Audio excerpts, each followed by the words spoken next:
Hi friends, Assalamu alaikum. Welcome back to Daily Cup of Life YouTube channel. எல்லாரும் எப்படி இருக்கிறீங்க friends? எல்லாரும் happy ஆகிக்கிறீங்கன்னு நான் நினைக்கிறேன். இன்றைக்கி நான் உங்களுக்கு கொண்டு வந்துக்கிற ரெசிபி பெஸ்டா வித் மீட் பால்ஸ். இது உங்களுக்கு வீட்டிலேயே ஈஸியாக செஞ்சு கொள்ளலாம். வாங்க நாங்கள் எப்படி செய்கிறேன்னு பார்ப்போம். வீடியோவை ஸ்கிப் பண்ணாமல் பாருங்கள்.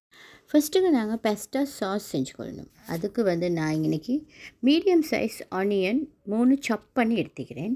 அதே மாதிரி நல்லாவே பழுத்த டொமாட்டோ வேணும். அதில் நான் ஒரு 300 கிராம்ஸ் மட்டும் எடுத்துக்கிறேன். அதே மாதிரி கார்லிக் ஒரு 3-4 கார்லிக் எடுத்து சாப் பண்ணி எடுத்துக்கிறேன். இப்போ இந்த டொமாட்டோ எல்லாம் நாங்கள் பாயில் பண்ணி அதை பீல் பண்ணி எடுக்கணும். அதுக்கு நான் இந்த மாதிரி 2 கட் போட்டு எடுத்துக்கொள்கிறேன். எல்லா டொமாட்டோடையும் இப்படி 2 கட் போட்டு எடுத்துக்கொள்கிறேன். முக்கியமாகவே இந்த டொமாட்டோ நீங்கள் எடுக்க போக நல்லா நோட் பண்ண வேண்டியது ஒன்று என்னன்னா, இந்த டொமாட்டோ நல்லாவே பழுத்திக்கணும். அப்போ தான் எங்களுக்கு இதை நல்லா பாயில் பண்ணினா நல்லா பீல் பண்ணி கொள்ளலும். இப்போ நான் இது எல்லாத்தையுமே கட் போட்டு எடுத்துக்கிறேன். இப்போ நல்லா வாட்டர் எடுத்து நல்லா ஹீட்டாக நல்லா பாயிலாக வச்சுக்கிறேன். பாயிலாக வச்சு பாயில் ஆகின பிறகு இந்த டொமாட்டோஸ் எல்லாத்தையுமே நான் இதுக்கு ஆட் பண்ணிக்கொள்கிறேன். ஆட் பண்ணி இது நல்லா கொஞ்சம் நேரம் எப்படியுமே ஒரு 5 மினிட்ஸ் மட்டுக்கு நல்லாவே பாயில் ஆகி இதோட தோல் எல்லாம் நல்லா இப்படி கலண்டு வரணும். கலண்டு வந்த பிறகு தான் நாங்கள் எடுக்கணும். அது மட்டும் இது நல்லாவே குக் ஆகணும், அப்படின்னு நல்லா பாயில் ஆகணும். ஸோ இப்போ நல்லா தோல் எல்லாம் கலண்டு வந்திக்குது. நான் இந்த டைமில் நான் இதை எடுத்துக்கொள்கிறேன். இதை எடுத்து இது ஃபுல்லாக இந்த தோல் எல்லாத்தையும் நான் பீல் பண்ணி எடுத்துக்கொள்கிறேன்.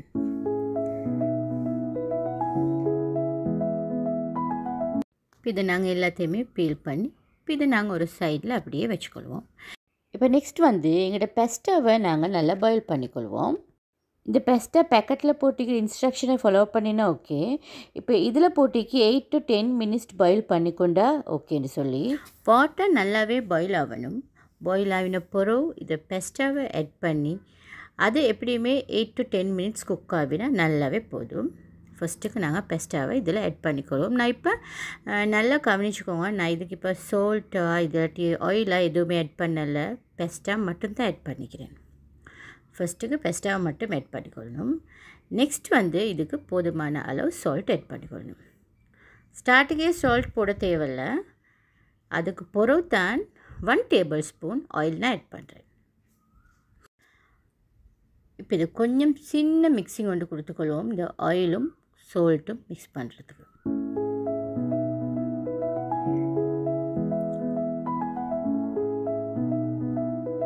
இது நல்லா குக் ஆகட்டும். இப்போ நெக்ஸ்ட் நான் பீல் பண்ணி வச்ச டொமாட்டோவை இந்த பவுலில் ஆட் பண்ணிக்கொள்கிறேன். இப்போ ஸ்மேஷர் உண்டால் இந்த டொமாட்டோஸ் எல்லாத்தையுமே நல்லாவே ஸ்மேஷ் பண்ணிக்கொள்ளணும். இப்போ நாங்கள் இதை ஸ்மேஷ் பண்ணிக்கொள்வோம்.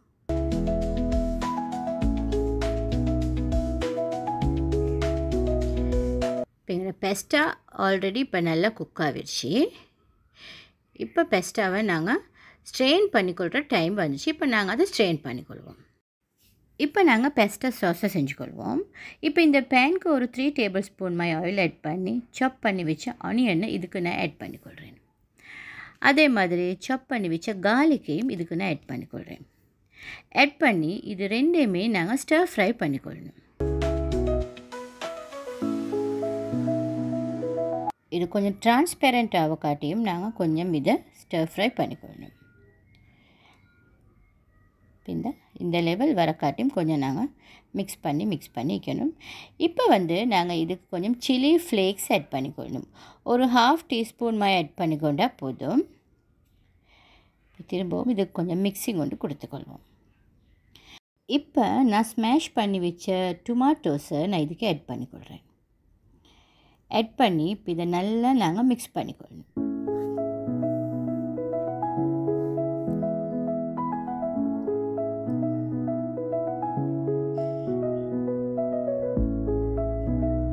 நல்லா மிக்ஸ் பண்ணி பட்டுருச்சு.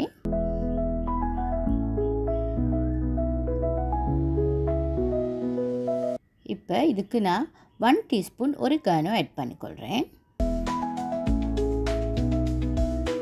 அடுத்தது இதுக்கு ஒரு 1 டீஸ்பூன் சால்ட்டும் ஆட் பண்ணிக்கொள்கிறேன். அதே மாதிரி பெப்பர் பவுடர் 1/2 டீஸ்பூன் ஆட் பண்ணிக்கொள்கிறேன். இப்போ திருப்பவும் இதை நல்லா மிக்ஸ் பண்ணிக்கொள்ளணும்.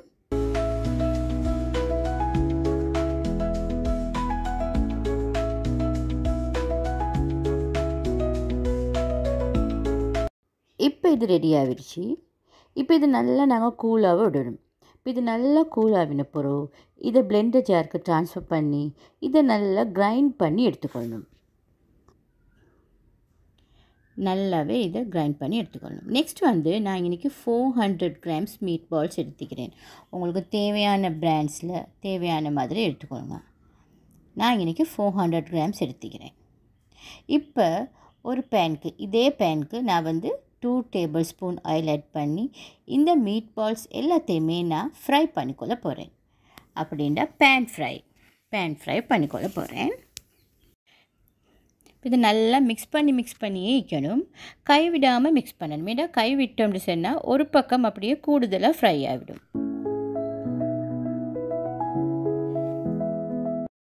மீட் பால்ஸ் வந்து ஃப்ரை ஆகிறதுக்கு கொஞ்சம் டிலே ஆகும்.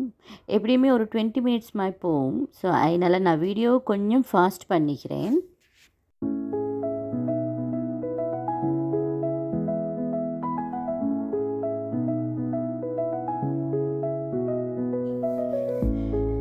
இப்போ நல்லா ஃப்ரை ஆகிடுச்சு. இந்த டைமில் நான் இதையும் செப்பரேட் பண்ணி ஒரு பக்கத்துக்கு வச்சுக்கொள்கிறேன். திரும்ப அதே பேனுக்கு திரும்பவும் ஒரு 1 tablespoon மாதிரி ஆயில் ஆட் பண்ணிக்கொள்கிறேன். இப்போ நான் கிரைண்ட் பண்ணி வச்ச அந்த மிக்சரை இதுக்கு நான் அப்படியே ஆட் பண்ணிக்கொள்கிறேன். பிளெண்டர் ஜாரை கொஞ்சம் வாஷ் பண்ணி அதையும் ஆட் பண்ணிக்கொள்கிறேன். இப்போ இந்த சாஸை நாங்கள் செட் ஆக்கிக்கொள்கிறோன்னு சொன்னால் கேஸை வந்து மீடியம் ஹையில் வச்சு இந்த சாஸ் நல்லா கொஞ்சம் கெட்டியாகிற பதம் வர காட்டியும் நாங்கள் கொஞ்சம் இதை குக் பண்ணிக்கொள்ளணும்.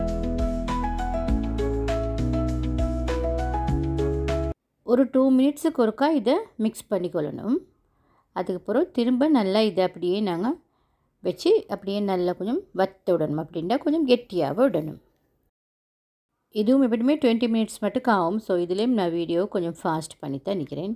ஸோ இப்போ என் பதம் சரியாகிடுச்சு. இப்போ நான் வந்து ஃப்ரை பண்ணி வச்ச மீட் பால்ஸ் எல்லாத்தையும் இதுக்கு ஆட் பண்ணிக்கொள்கிறேன். இந்த திக்கான கன்சிஸ்டன்சி வர காட்டியும் நாங்கள் இந்த சாஸை வந்து குக் பண்ணி ஆகணும். பாருங்கள், இப்போ உங்களுக்கு விளங்கும்னு நினைக்கிறேன். இது ஒரு சாஸ் கன்சிஸ்டன்சியில் வந்திக்குது. ஸோ நாங்கள் இப்போ இதை நல்லா மிக்ஸ் பண்ணிக்கொள்ளணும். இப்போ இந்த டைமில் கேஸை வந்து சிம்மில் வச்சுக்கோங்க. நல்லா நாங்கள் 2 மிக்ஸ் பண்ணி எடுத்தோம்னா எங்களோட பெஸ்டா சாஸ் ரெடி ஆகிடும். இப்போ நாங்கள் அதே ஒரு பக்கத்தில் வச்சுக்கொள்வோம். இப்போ வந்து இந்த கடாய்க்கு ஒரு 2 tablespoon மாதிரி கீ இல்லாட்டி பட்டர் ஆட் பண்ணி இந்த பெஸ்டாவை நாங்கள் இதில் ஆட் பண்ணி நல்லா கொஞ்சம் மிக்ஸ் பண்ணிக்கொள்ளணும். பட் வந்து பெஸ்டா வந்து பிரேக் ஆகாமல் பார்த்துக்கொள்ளணும். இந்த பெஸ்டா வந்து இப்படி நீட்டமாக இருந்தால் தான் அது சர்வ் பண்ணிக்கொள்ளையும் நல்லா பசந்தாய்க்கும், அதே மாதிரி சாப்பிடக்கொள்ளையும் நல்லா டேஸ்டியாகும். ஸோ இது நாங்கள் லைட்டாக அப்படியே ஒரு மிக்சிங் கொடுத்துக்கொள்வோம். இப்போ ஓகே, இப்போ நாங்கள் எங்களோட pasta with meatballs serve பண்ணிக்கொள்கிற டைம் வந்துடுச்சு. இப்போ நாங்கள் இதை சர்வ் பண்ணிக்கொள்வோம். இப்போ எங்களோட மீட் பால்ஸ் கறி சூப்பராக ரெடி ஆகிடுச்சு. இப்போ நாங்கள் சர்வ் பண்ணிக்கொள்வோம். எல்லா ஒகேஷன்ஸுக்குமே உங்களுக்கு இது செஞ்சு கொள்ளையிலும் ஈஸியான ஒரு ரிச்சான டின்னர் தான் இந்த பெஸ்டா வித் மீட் பால்ஸ். ஸோ நீங்களும் ட்ரை பண்ணி பாருங்கள். ட்ரை பண்ணி பார்த்துட்டு எப்படி வந்துச்சுன்னு மறக்காமல் எனக்கு கமெண்ட்டில் ஷேர் பண்ணுங்கள் ஃப்ரெண்ட்ஸ்.